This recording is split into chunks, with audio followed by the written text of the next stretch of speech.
अगदी 3 ते 4 पट फुलणारी ही उपवासासाठी खास साबुदाणा चकली रेसिपी मी इथे तुमच्यासाठी घेऊन आलेली आहे। तुम्ही बघू शकता आपली ही चकली किती छान फुलली आहे आणि किती छान एकदम परफेक्ट बनली आहे। मी इथे तुम्हाला तळून सुद्धा दाखवते।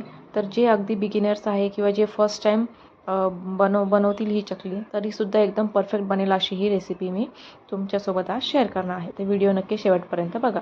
So hello and most welcome to Roshni's kitchen. तर इथे मी 1 किलो साबुदाणा घेतला आहे। तो इथे 2 ते 3 पाण्याने स्वच्छ मी आधी धुवून घेणार आहे। तर आपण साबुदाणा खिचडीसाठी सुरुवातीला जी प्रोसेस करतो तीच प्रोसेस इथे सेम आपल्याला करायची आहे। साबुदाणा इथे धुवून झाला आहे, त्यानंतर इथे रात्रभर आपल्याला साबुदाणा भिजत ठेवायचा आहे। साबुदाणा खिचडीसाठी आपण भिजत टाकण्यासाठी जेवढं पाणी आपण इथे टाकतो तसंच पाणी आपल्याला इथे टाकून झाकण ठेवून रात्रभर साबुदाणा भिजत ठेवायचा आहे। इथे तुम्ही बघू शकता आपला साबुदाणा एकदम व्यवस्थित भिजला आहे आणि इथेच बाजूला मी एका कढईत पाणी गरम करायला ठेवलं आहे। आणि आता इथे साबुदाणा ज्या पातेल्यात घेतलं होतं ते पातेलं गॅसवर ठेवलं आणि त्यामध्ये मी गरम पाणी ॲड केलं आहे आणि एकदम मिक्स करून घ्यायचं आहे।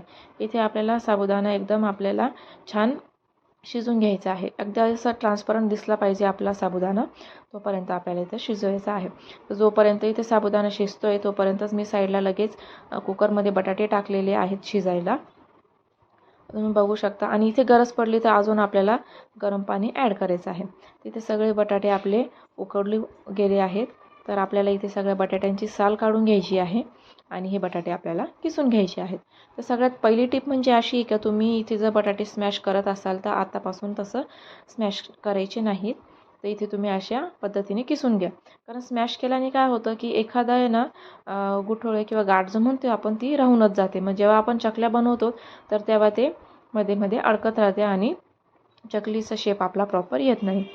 आणि इथं मेन गोष्ट म्हणजे इथे मी सोऱ्याचा वापर मी अजिबात केलेला नाही आहे मी इथे।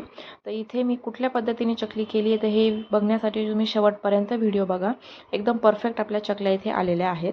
तर इथे मला अजून थोडेसे पाण्याची आवश्यकता होती, त्यामुळे मी इथे अजून थोडंसं गरम पाणी ॲड केलं आहे आणि एकदा व्यवस्थित मिक्स करून घेतलं आहे। तर तुम्ही बघू शकता व्हिडिओमध्ये इथे साबुदाणा ट्रान्सपरंट असा दिसायला लागला आहे, म्हणजे साबुदाणा आपला व्यवस्थित शिजला आहे।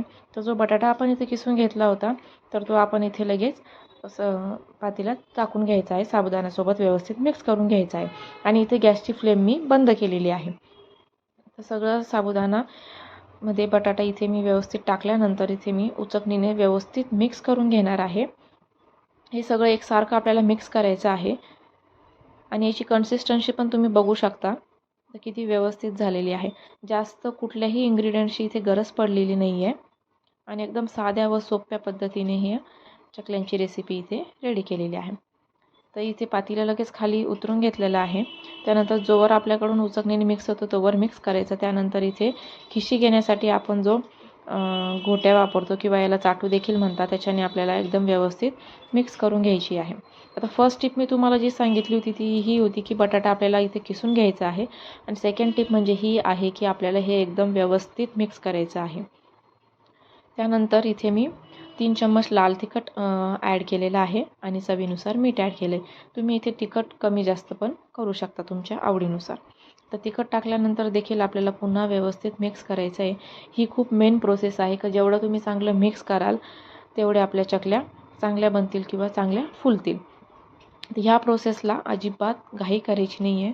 जेवढं चांगलं तुम्हाला मिक्स करता येईल तेवढं चांगलं इथे मिक्स करायचं आहे आणि तेवढ्याच चांगल्या पद्धतीने आपल्या चकल्या देखील इथे बनणार आहे। तर इथे थोडं तिखट कमी वाटत होतं तर त्यामुळे मी अजून थोडंसं तिखट ॲड केलं आहे आणि तिखट ॲड केल्यामुळे थोडंसं अजून मीठ देखील याच्यामध्ये मी ॲड केलेलं आहे। व्हिडिओमध्ये तुम्ही बघू शकता अशा पद्धतीने आपल्याला मिक्स करून घ्यायचं आहे। या प्रोसेसला वेळ लागला तरीही चालणार आहे, पण मिक्स एकदम व्यवस्थित झालं पाहिजे। तुम्ही बघू शकता किती व्यवस्थित इथे आपलं सगळं मिक्स होत चाललेलं आहे। मध्ये मध्ये मी तुम्हाला व्हिडिओ फास्ट देखील करून दाखवते आहे। अशा पद्धतीने आपल्याला मिक्स करून घ्यायचं आहे। तर इथे तुम्ही बघू शकता मी तुम्हाला बोलले तसं थोडं तिखट कमी वाटत होतं, त्यामुळे मी वरतून अजून मसाला आणि मीठ ॲड केलेला आहे। आणि इथे मी फक्त घरगुती मसाल्याचाच वापर केलेला आहे, दुसरा कुठलाही मसाला इथे मी वापरलेला नाही आहे किंवा कलरसाठी देखील मी इथे काहीच वापरलेलं नाही आहे। आपल्या घरगुती मसाल्यामध्येच हे सगळं एकदम परफेक्ट बनणार आहे. तर माझ्या चॅनलला अजून व्हिडिओज आहेत, तर तुम्ही अजून देखील लॉंग व्हिडिओज नक्की बघू शकता. आणि व्हिडिओला लाईक करायला विसरू नका. कमेंट देखील करून सांगा की ही रेसिपी कशी झालेली होती. तर इथे तुम्ही बघू शकता, इथे मी तेलाची पिशवी घेतली आहे, तिच्या कोपऱ्याला कट करून त्यामध्ये मी हे जे आपण रेडी केलेलं आहे मिश्रण ते मिक्स करून आणि मस्त व्यवस्थित गोल गोल चकल्या इथे बनत आहे. ॲक्च्युली हीच एकदम सोपी पद्धत आहे. मला ही आपल्या साच्या म्हणतो किंवा सोऱ्या म्हणतो, त्याच्यापेक्षा ही पद्धत मला एकदम साधी सोपी वाटते आणि एकदम फास्ट देखील याच्याने बनतात. तर तुम्ही बघू शकता व्हिडिओमध्ये किती व्यवस्थित हळूहळू एक चकली बनती आहे. तर आपल्याला या उन्हामध्ये एकदम व्यवस्थित वाळून घ्यायचं आहे आणि सध्या ऊन पण खूप आहे, त्यामुळे ह्या एकदम व्यवस्थित वाळतात. तर व्हिडिओमध्ये बघू शकता इथे मी खाटीवर कागद टाकलेला आहे आणि त्या कागदावर ह्या चकल्या इथे आम्ही टाकतोय. आता इथे आई मला व्यवस्थित पिशवीमध्ये भरून देते आणि मी ही एक करून इथे व्यवस्थित चकल्या टाकते आहे. तर ही आम्ही एकदम सकाळी जेव्हा ऊन नसतं, सकाळी 7-7:30 वाजता, तेव्हाच या चकल्या टाकून घेतल्या आणि नंतर ऊन आलं. तुम्ही बघू शकता किती छान दिसत आहे आणि किती मस्त एकदम छान वाळत आहेत. तर आता इथे संध्याकाळ झाली आहे, तर पूर्ण दिवसभर इथे आपल्या चकल्या छान वाळल्या गेलेल्या आहेत. पूर्णपणे अजून पूर्ण वाळलेल्या नाही आहेत. ह्या चकल्या वाळायला 2 दिवस तरी लागतात, म्हणजे 2 दिवस तरी आपण या व्यवस्थित उन्हात ठेवायच्या. तुम्ही बघू शकता, एक मी काढून दाखवते चकली इथे. तर खालच्या बाजूला ओलीच आहे, ती अजून पूर्णपणे वाळलेल्या नाही आहे. तुम्ही बघू शकता का या चकल्यांची साईज आता किती छोटी झालेली आहे, पण जेव्हा आपण तळतो तेव्हा ते 3 ते 4 पट एकदम व्यवस्थित फुलतात. तर तुम्ही बघू शकता इथे किती छान आपल्या चकल्या वाळलेल्या आहेत. आणि सगळ्यात मेन म्हणजे मी इथे 1 किलो साबुदाण्यासाठी इथे मी 2 किलो बटाट्यांचा वापर केलेला आहे. तर आता आम्ही या आपल्याला तळून दाखवणार आहेत तुम्हाला. तर इथे तेल व्यवस्थित तापू द्यायचं आहे. तेल तापल्यानंतर आपल्याला चकल्या याच्यामध्ये टाकायच्या आहे आणि बघू शकता आपल्या चकल्या किती छान फुलत आहेत आणि खायला तर एकदमच टेस्टी लागतात. उपवासासाठी तर परफेक्टच आहे. त्यामुळे ज्या बिगिनर्स आहे तर त्यांना देखील म्हणजे एकदम सोपी आहे ही पद्धत. तर तुम्ही ह्या उन्हाळ्यात नक्की ही रेसिपी ट्राय करून बघा आणि कशी वाटली तुम्हाला ही रेसिपी मला नक्की सांगा. आणि व्हिडिओला लाईक करायला विसरू नका. व्हिडिओला हाईप देखील करा आणि कमेंटसुद्धा करा. तुम्ही बघू शकता आपल्या चकल्या एकदम छान फुललेल्या आहेत. काही जास्त फॅन्सी इन्ग्रेडियंट्स वगैरे काहीच वापरले नाही आहे. फक्त 1 किलो साबुदाण्यासाठी इथे 2 किलो बटाट्यांचा वापर मी केलेला आहे. आणि इथे प्रमाणसुद्धा एकदम व्यवस्थित पाहिजे. जर प्रमाण जरी आपलं थोडंफार चुकलं ना, तर मग ज्या चकल्या आहेत आपल्या त्या कडक होतात.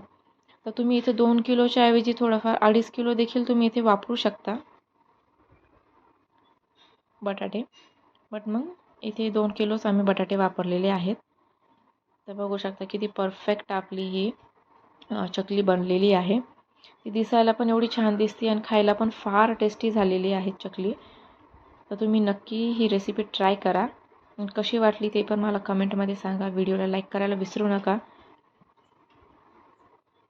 Thanks for watching. Bye bye.